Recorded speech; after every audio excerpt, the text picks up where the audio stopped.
Bueno, esta imagen habla de cómo incluso en la terapia individual o las terapias con otros enfoques, pues finalmente el psicoterapeuta escucha que el paciente habla de su familia, ¿no?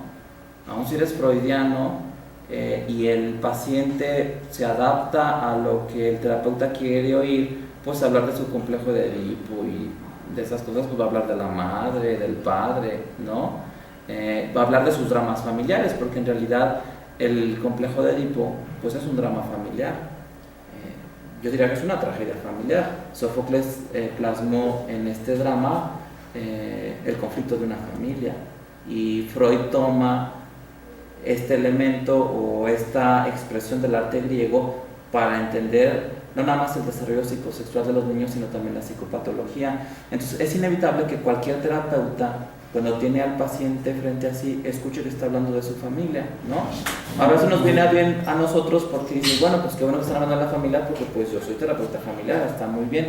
En pocas palabras, la terapia familiar no se tiene que forzar, o no tienes que empujar al paciente a que toque temas que son de tu competencia. De entrada, si le das tribuna libre, todos los seres humanos hablamos de nuestra familia, ¿no?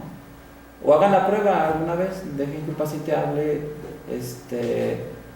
espontáneamente, o que haga sus asociaciones libres, y van a salir elementos de la familia, ¿no?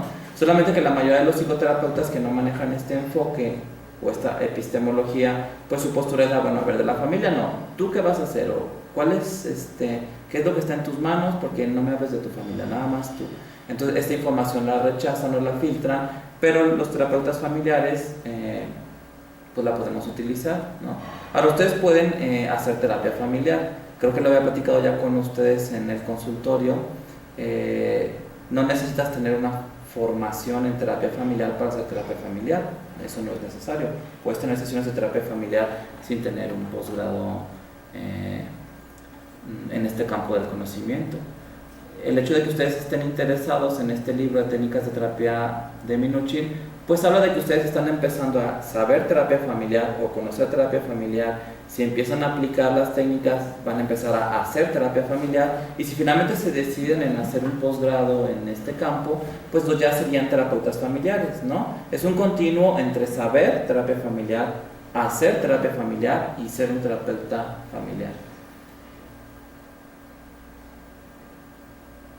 Esta es una pregunta que le hicieron a Jay Haley sobre el cambio. Jay Haley es uno de los autores más importantes en la terapia familiar. Le preguntan por qué o cómo cambian las personas en psicoterapia. Y dice, vaya pregunta, creo que frecuentemente no lo hacen. Se puede tener a los pacientes hablando de sus problemas y reflexionando acerca de sus vidas, pero no necesariamente superando los síntomas o crisis familiares. Fíjense, es interesante porque muchas modalidades de psicoterapia no le apuestan al cambio, o no les interesa mucho el cambio, sino más bien otras cosas, y los pacientes van buscándolo, a lo mejor no de manera tan clara, pero como quieren resolver un problema, queda implícito que se tiene que dar un cambio. Dice, muchas veces creo que el conflicto se resuelve incluyendo a alguien dentro de la situación que se quiere cambiar, para así abordarla interaccionalmente desde el marco relacional. Creo que la inclusión de otro miembro de la familia o del otro cónyuge es lo que produce el cambio. Entonces Jay Haley nos dice, a ver, habitualmente la gente no cambia ni siquiera en procesos terapéuticos. Segundo, parece que al terapeuta tampoco le interesa ese asunto.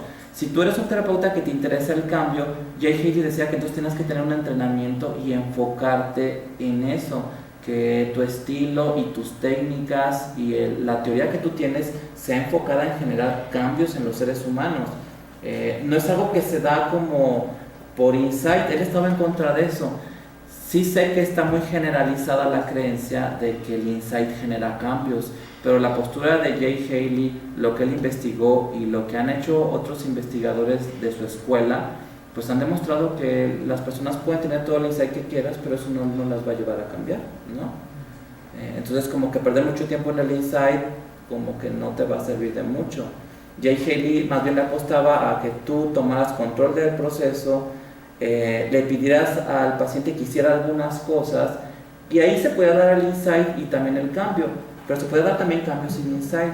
Es decir, lo que nos ha mostrado la psicoterapia sistémica es que existe cambio sin insight. El insight no es un ingrediente que tengamos que buscar siempre y nos puede hacer perder muchísimo el tiempo. Y también Jay Haley se daba cuenta que cuando metías otro miembro de la familia en el proceso adoptaba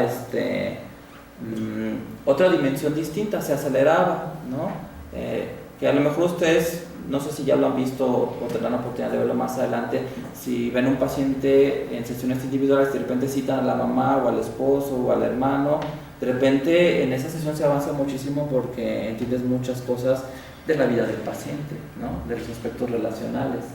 Me gusta mucho esta frase de Jay Haley, porque nos dice la importancia de conocer a los miembros de la familia. Dice, si un terapeuta entrevista a un hombre, mujer, abuelo o niño y no ve al resto de la familia, establece una coalición a ciegas sin saber en qué organización está entrando. Y dice Haley, por supuesto es posible cambiar un matrimonio o una familia entrevistando a uno solo de sus miembros, pero se corre el riesgo de que sea un procedimiento lento y difícil, amén de fallar a menudo, como lo han demostrado los estudios sobre resultados de terapias. Entonces, habíamos platicado en la clase pasada que la terapia familiar era una terapia breve, porque la mayoría de los autores han demostrado que en 10 sesiones tú puedes resolver un problema. Y yo lo he visto en mi práctica también, ¿no? No es algo que nada más esté escrito y ya, y que le haya pasado a los que fueron los pilares de esta modalidad de psicoterapia. No, eso es real. En realidad no necesitas mucho tiempo para generar un cambio en un sistema familiar. Si tú estás tomando mucho tiempo, pues es porque no le estás apostando al cambio, o estás tratando de generar insight, o estás tratando a lo mejor de entender el problema y a lo mejor no era tan necesario entenderlo de una manera tan fina. Porque también otros autores como Erik Erikson decían que no necesitas entender un problema para poderlo resolver. Tú puedes prescribir algunas cosas a las familias, las hacen y el problema se resuelve, aunque tú no entiendas el origen del problema. Eso es algo que se hace que se pierda mucho el tiempo. Que los que han tratado conmigo en la consulta se dan cuenta que yo le apuesto mucho a los procesos breves y que a veces sí, de una consulta a otra las cosas mejoran bastante, incluso para empezar a pensar en el alta. Bueno, y esto es un principio universal, ¿no? Para que un terapeuta termine adecuadamente, debe comenzar adecuadamente. En pocas palabras, lo que empieza bien, termina bien, lo que empieza mal, termina mal. Entonces, por eso para mí es muy importante el arranque, muy, muy, muy importante. Prefiero tomarme una o dos consultas o una o dos sesiones para ver el arranque, que después lamentarme de que las cosas salieron mal. Juliana Prata decía que si en la sesión número 6 tú no has generado cambios o te sientes perdido porque no ves capacidad de maniobra, pues que ya todo está perdido. O sea, si ya llegaste ahí, pues ya mejor discúlpate o darlos de alta por máximo beneficio, porque en su experiencia lo que no empieza a cambiar en la sesión 6 no lo va a cambiar en la sesión 100, ni en la 1000, ni en la sesión 1.000.000. Ya no viste lo que tenías que ver, y ahí lo que puedes hacer es a lo mejor apoyarte de alguien que haga coterapia contigo o de un grupo de observación, que hay la ventaja de trabajarlo en circuito cerrado de televisión o en cámara de cristal, o bien decirles humildemente que busquen otro terapeuta, ¿no? Que yo también lo he hecho. Yo no hago perder el tiempo a las personas.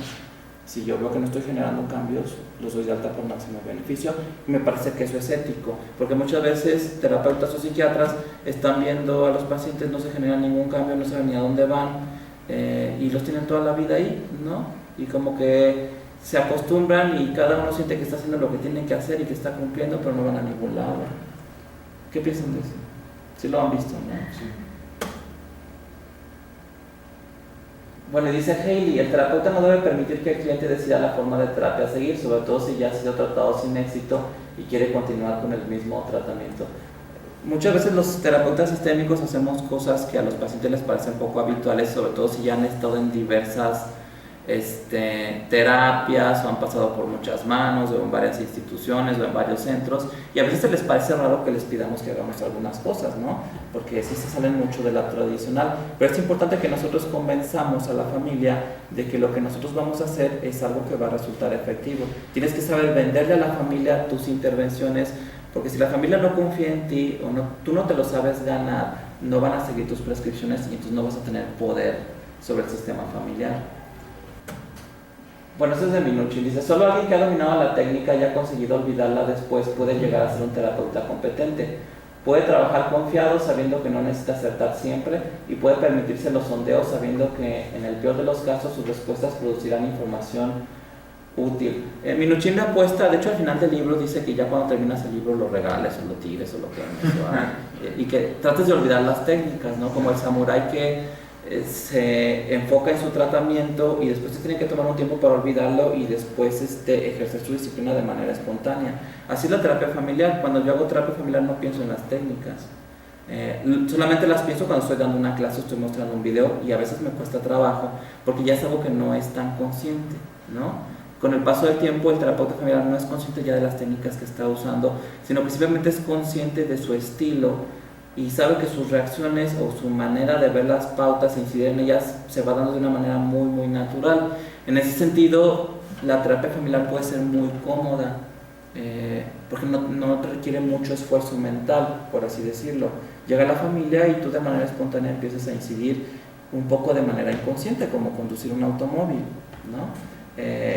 Creo que eso también pasa en las otras psicoterapias, por supuesto, como todo en la vida, pero creo que en la psicoterapia sistémica, creo que el terapeuta es un poco más relajado, no tiene tanto miedo a equivocarse, no es tan obsesivo, no es tan rígido, no es tan esquemático, sino que se permite hacer muchas cosas y va viendo cómo el sistema va respondiendo a sus intervenciones. Y no tiene miedo a equivocarse, no tiene miedo a decir cosas que sean incorrectas, porque sabe que finalmente nuestra chamba es introducir información en sistemas abiertos que se autorregulan. Ese es el trabajo de un terapeuta sistémico.